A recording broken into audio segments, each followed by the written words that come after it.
رسول اللہ صلی اللہ علیہ وآلہ وسلم نے ارشاد فرمایا، قرآن پڑھا کرو کیونکہ قیامت کے دن یہ اپنے پڑھنے والوں کے حق میں سفارشی بن کر آئے گا۔ رسول اللہ صلی اللہ علیہ وآلہ وسلم نے ارشاد فرمایا، اللہ تعالیٰ فرماتا ہے کہ اے ابن آدم، تو خرچ کرتا جا، میں تجھ کو دیے جاؤں گا۔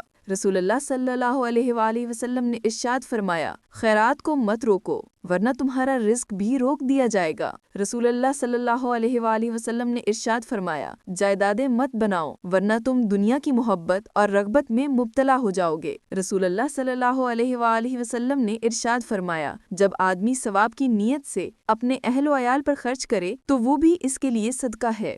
رسول اللہ صلی اللہ علیہ وآلہ وسلم نے ارشاد فرمایا، نظر سے اللہ کی پناہ مانگو کیونکہ نظر کا لگنا ایک حقیقت ہے۔ رسول اللہ صلی اللہ علیہ وآلہ وسلم نے ارشاد فرمایا، جس نے اجازت کے بغیر لوگوں کے گھر میں تانکا جھانکی کی، انہیں اجازت ہے کہ وہ اس کی آنکھ پھوڑ دیں۔ رسول اللہ صلی اللہ علیہ وآلہ وسلم نے ارشاد فرمایا، خرچ کیا کرو اور اسے گن گن کر مت رکھو ورنہ اللہ بھی تمہیں گن گن کر ہی دے گا۔ نیز محتاجوں اور غریبوں کو دینا مت روکو ورنہ اللہ بھی تمہیں دینا روک دے گا۔ رسول اللہ صلی اللہ علیہ وآلہ وسلم نے ارشاد فرمایا، جب آدمی زنا کرتا ہے تو ایمان اس سے نکل جاتا ہے اور بادل کے ٹکڑے کی طرح اس کے اوپر لٹکا رہتا ہے، پھر جب وہ زنا سے الگ ہو جاتا ہے تو وہ دوبارہ ایمان اس کی طرف لوٹ آتا ہے۔